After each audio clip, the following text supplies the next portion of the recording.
those moments, maybe it's late at night, maybe it's in the car, that something tiny happens. A comment he makes, a look, the way he walks, and the same question goes through your mind again for the 100th time. Did I make a huge mistake? Should I end this marriage? And then you immediately argue with yourself. No, it's not that bad. Other people have it worse. We haven't even tried therapy yet. And there's the kids and the money. And maybe I'm just being dramatic. If that's you, this episode is for you. Hello and welcome to the New Me podcast, a space for women rebuilding a life they want to wake up to every morning after divorce or big life transitions. I'm Mashav, your host. Today we're going to talk about stage 0, not the divorce itself or the separation, the stage before that. The stage where from the outside nothing has changed, but inside something in you has cracked. And you're quietly wondering if you can really live like this for the rest of your life. And I want to talk to you the way a really honest and loving friend would talk to you. Not just dump him already or give it more time and go to couples therapy. Something more like, okay, this is a big decision. Let's actually look at it properly, because this isn't just a small choice, and whichever way you decide to go, it's going to change your life. And I'm not going to tell you you should leave or you should stay. What I am going to do is help you see your reality more clearly, so if you decide to stay or go, it's a decision you made intentionally and not just by default. So take a breath. You don't have to decide today. You're just looking and figuring it out. Stage 0 is that weird in-between where you're still in the marriage, but emotionally you're already standing at the door. You're still doing school runs, still sharing a bed maybe, still answering fine when people ask how things are. But inside, you're like a pressure cooker. Nothing obvious is blowing up, but the pressure has been building for a long time, and you can feel something in you is getting close to popping. You find yourself maybe Googling, should I leave my marriage? And then closing the tab like it's evidence for something illegal that you did. Or imagining two futures, one where you stay and one where you leave, and feeling sick with both of them. Or replaying fights in your head looking for proof that it's bad enough or not that bad. It's a very lonely place because you often can't talk about it openly yet. Maybe your partner has no idea you're at this point yet. Maybe your friends are tired of hearing the same story. Maybe you're scared to say it out loud in case it becomes real. Stage 0 isn't you being dramatic. You're holding a question that nobody prepares you to hold in a culture that judges the question but doesn't really help you think it through. Before we talk about good enough reasons, I want to touch on one of the heaviest things that keeps women stuck in stage 0, the vows. For better or for worse, for richer or for poor, in sickness and in health. Those words echo in your head. You stood there, you promised, and it can feel like considering divorce makes you the one who broke the oath. Here's what almost no one says. Those vows are not a one-way contract where you sign over your entire life no matter what happens. They are mutual promises. For better or for worse doesn't mean I accept any level of disrespect, neglect, or apathy forever. It means we both show up as best we can through the better and the worse. If worse has turned into chronic disrespect, you doing all the emotional work, him checking out of the partnership, or the two of you became totally different people moving in opposite directions, then he has already stopped living in the spirit of those vows, even if there was no dramatic cheating or big public scandal. An oath you took at age 24 as a different woman doesn't mean you're now morally required to abandon yourself at age 38 or 45 just to keep protecting that story of marriage. You didn't promise to slowly disappear inside a life that keeps shrinking you. Most women I talk to, and this was me too, start stage 0 with some version of, I don't know if I have a good enough reason to leave. Is it bad enough? Is it toxic enough? Is it serious enough to justify it?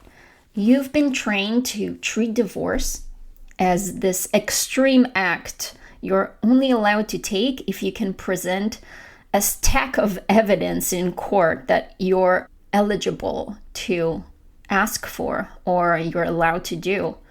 So you minimize. He's not a monster. He really loves me. There's no cheating. He's a good dad.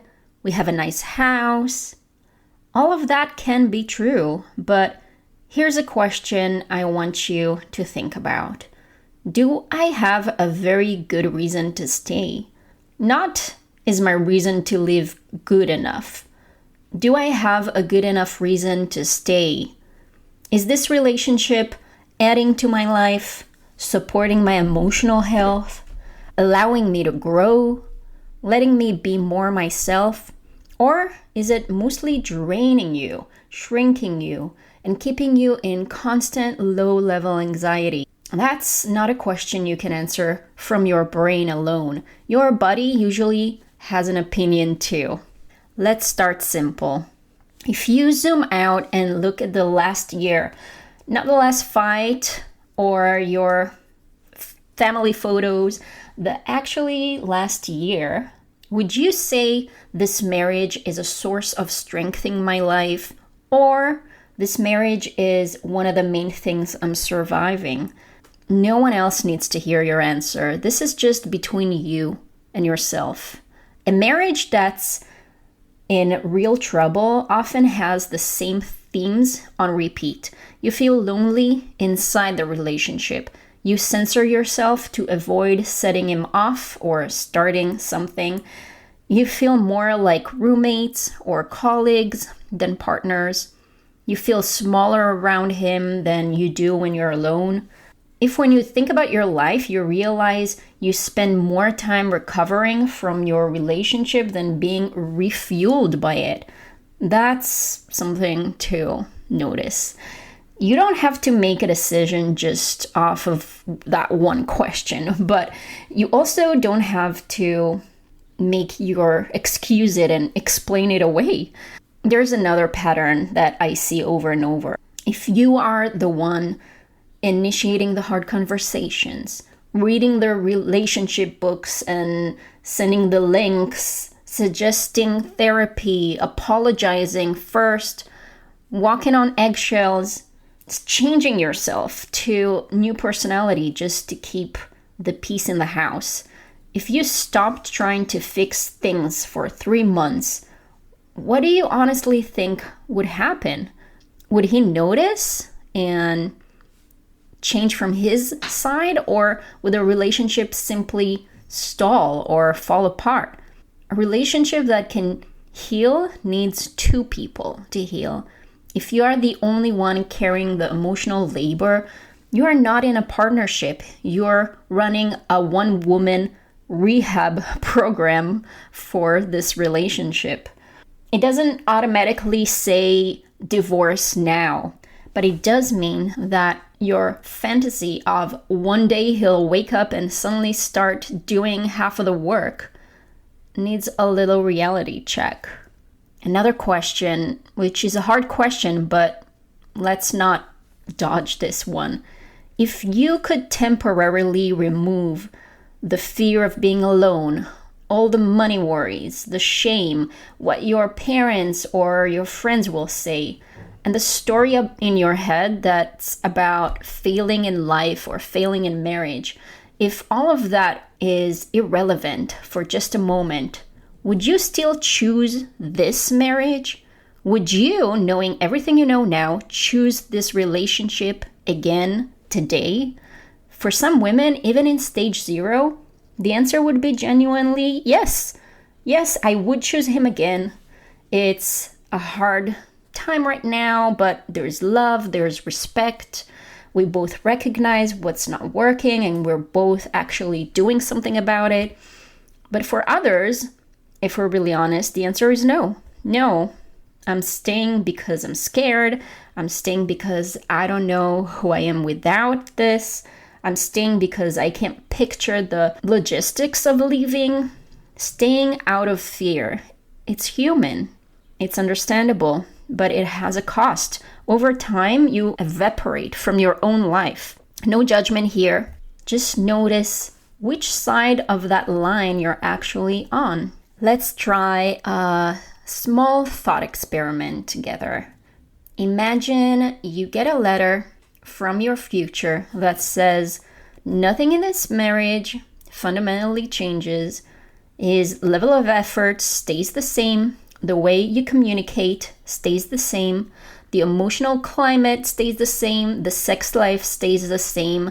The resentment, the good days, the bad days. Same pattern forever. Could you live with that for another 10, 20 years? Not could you technically survive it, because we can survive a lot, but could you stand behind that choice as the life you gave yourself? Notice what happens in your chest, your stomach, your throat. Do you feel relief, dread, numb?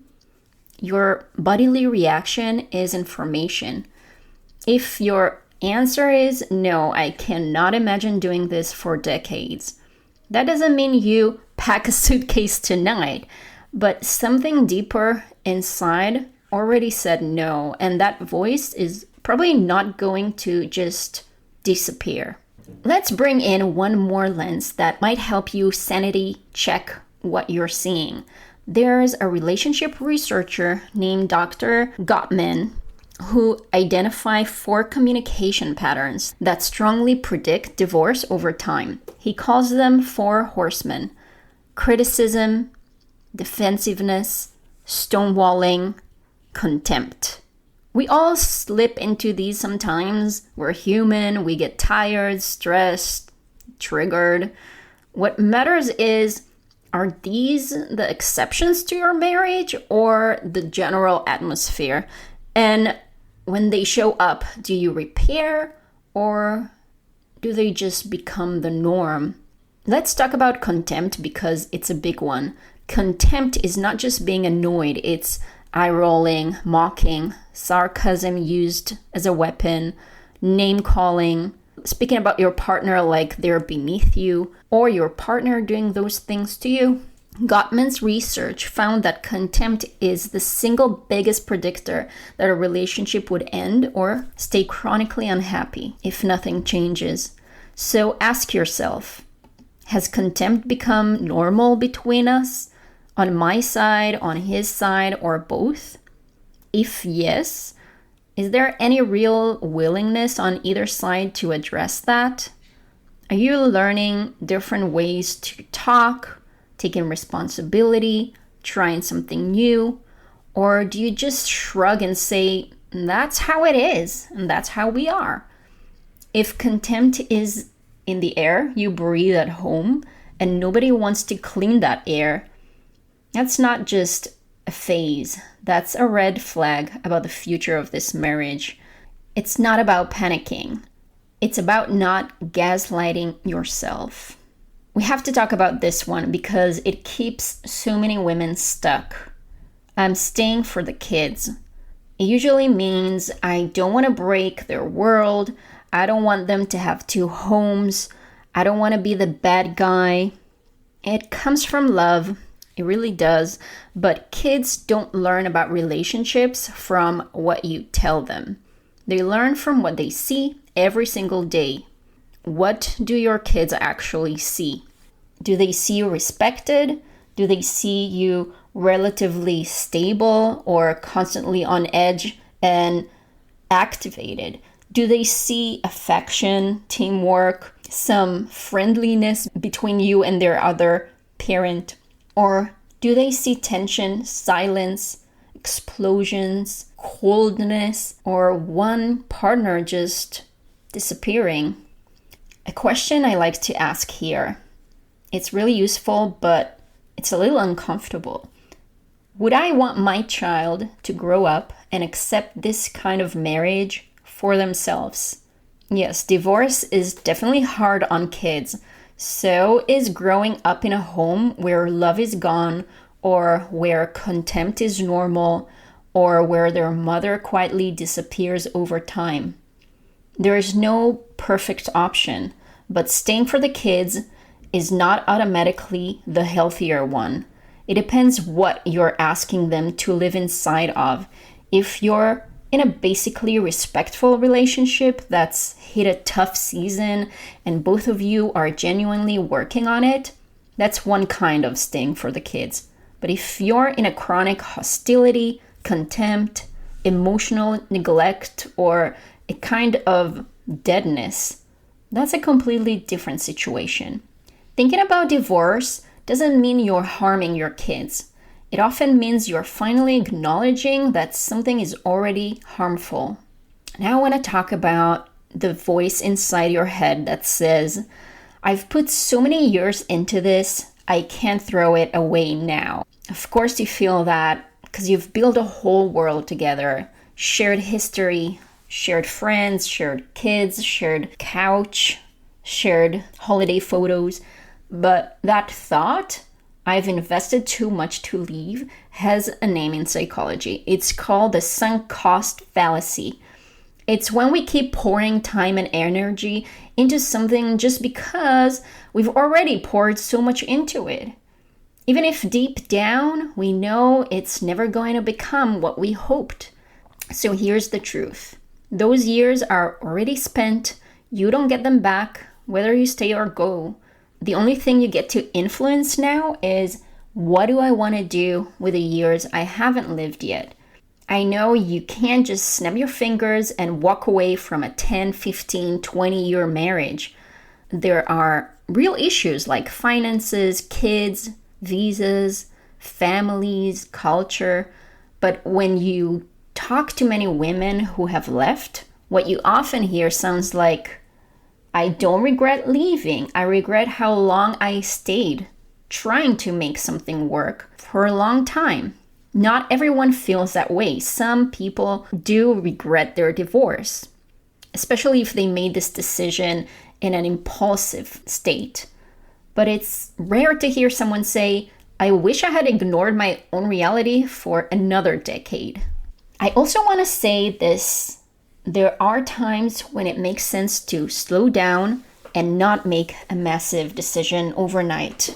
For example, if you're in fresh grief or a really big emotional shock, someone has just died, you've had a major health scare, you're postpartum, you're deep in depression or burnout, you're going through a huge external crisis like war, evacuation, sudden job loss, a serious family emergency, and everything in life currently feels like an emergency.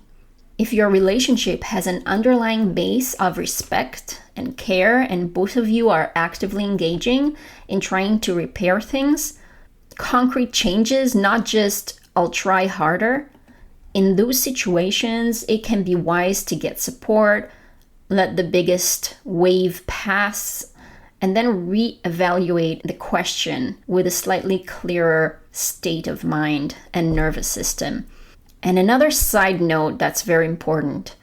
If you are in an abusive or controlling relationship, it is different. There, the question isn't should I go, but how do I leave as safely and strategically as possible? That sometimes means moving quickly on the emotional decision, but more carefully on the logistics with help from professionals or some trusted friends and family.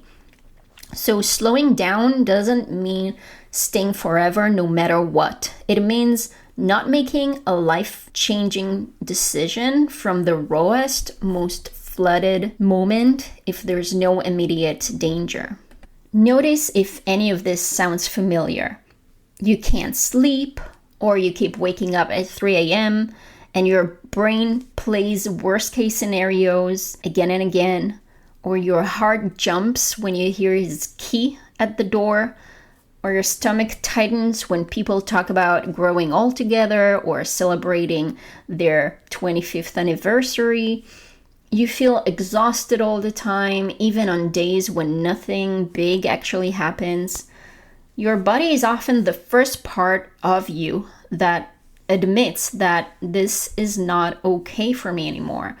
Start paying attention to when your body says yes and when your body says no, especially around the idea of staying exactly where you are for years to come. For a lot of women, even if they know deep down that staying like this isn't sustainable, living right now simply isn't possible. It could be money, housing, immigration status, kids with special needs, a partner who controls the finances, or a family or community rules that you can't break. If this is you, hear this. There's a difference between being stuck and being on your way. You might be in what I think of as stage 0.5. You're still in the marriage, but you've quietly turned towards the exit and started preparing. It might look like learning about your legal rights where you live, gathering important documents like passports, birth certificates, bank statements, insurance policies, opening a separate bank account in your name, even if you can only put a tiny amount there at first, finding one or two people who knows your truth and can be in your corner, like a friend or a therapist or even an online community. Those steps don't force you to leave. They simply mean that if and when you do, you're not starting from absolute zero. Think about it as looking after the woman you'll be in 6 months from now. Before we close, I want to give you a simple way to check in with yourself. Ask yourself these questions. Have I been honest with myself about how this really feels day to day, not just in the good photos or the it wasn't that bad moments? Have I named the main problems clearly somewhere, even if it's just in my journal? Have I done what I can live with having tried, like conversations, boundaries, therapy? And if my partner has refused to engage, am I willing to call that what it is? Have I really thought about the impact on the kids, including what it's doing to them to watch this version of me in this kind of marriage? Have I looked at our communication patterns, criticism, defensiveness, stonewalling, contempt, and been honest about whether either of us is truly changing them? When I picture myself in 10, 20 more years of this, does something in me says, I can't do it? If several of these sounds like a yes for you, and you still find yourself imagining a life beyond this marriage, you're not being selfish. It's a part of you that's trying very hard to be heard. It still doesn't mean you have to leave right this second. What it does mean is you're not actually in neutral. You're already moving slowly in one direction or other. The choice here is whether you stay in stage 0 for a long, long time, or you start walking that path with your eyes open. If you're listening and thinking, I recognize myself in way too many of these things, and I still don't know what to do, that makes sense. Nobody comes out of one podcast episode with their entire life decision solved. That's not realistic. I hope that you leave this with a clearer name for where you are, stage 0, a few questions you can't unhear now, and maybe just a little less shame about even having this question in the first place. You don't have to figure out the whole thing this week. You can start with one small act of honesty with yourself, on paper, or with someone you trust. If you want something you can sit down with after this, I put together a short guide called How to Know When It's Time to End Your Marriage, with these questions and prompts laid out for you so you don't have to hold it all in your head. You can find the link in the show notes. So wherever you are, still deep in stage 0, or preparing in stage 0.5, or already on the other side, you're not the only one figuring this out. Thanks for listening. I'm Mashav, and this was the New Me podcast. Join me next time, and until then, peace out.